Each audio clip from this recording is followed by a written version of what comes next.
Olá, colegas, boa tarde. Eu sou Érica do Vale, sou mestre e doutora em Ciência da Educação, mestranda no Profhistória da Universidade Federal de Roraima. Também estou como secretária da ANPU, da seccional Roraima.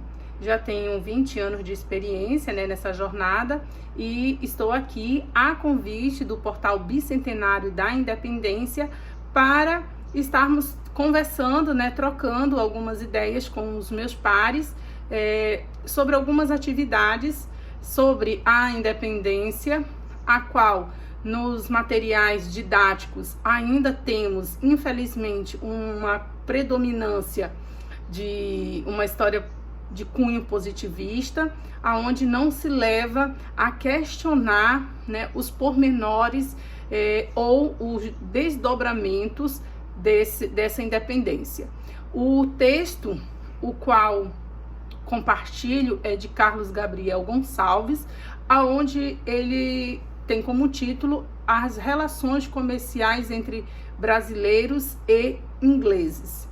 E a questão norteadora, ou que ele nos chama a atenção e que vai mover o seu artigo, é sobre como que os comerciantes ingleses chegaram até a cidade do Rio de Janeiro no início do século XIX e como que eles imperaram, ou eles dominaram o comércio naquele tempo e naquele espaço. Ora, aí a gente já começa a fazer uma série de indagações e que a gente pode fazer esse vai e vem com os nossos estudantes. Primeiro, levar eles a perceberem que como que Brasil sendo uma colônia de Portugal, como que houve uma predominância ou a chegada dos ingleses de maneira numerosa no Brasil no início do século XIX.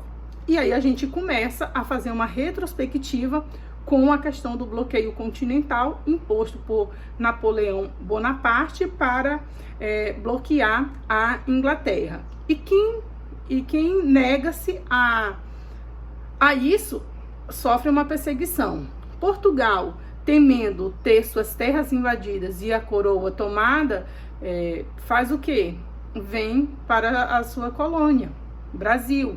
E quem ajuda nessa transferência da corte justamente é a Inglaterra. E a Inglaterra, ela vai ter até então várias participações ou vários envolvimentos com interesses, alguns velados e outros bem explícitos. E aí começa, por quê? Porque nós tínhamos uma economia eminentemente rural. Então vai existir a questão da importação dos produtos industrializados que a Inglaterra favorecia, mas também nós vamos ver o que? A exportação das fazendas secas que nós tínhamos aqui no país. E aí em cada região nós vamos ver quais eram essas fazendas, como algodão, como açúcar, como café e culturas menores.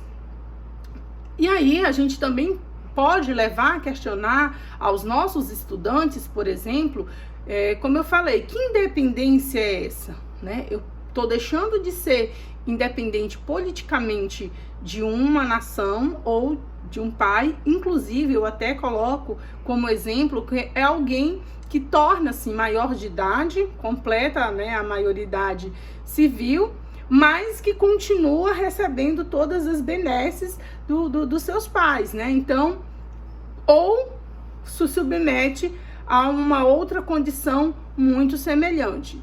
Então, o que vamos ver? Nós vamos ver a Inglaterra sendo beneficiada em vários momentos, como em 1808, com a abertura dos portos, feita por Dom João VI, pondo fim ao pacto colonial e à exclusividade mercantil com a metrópole.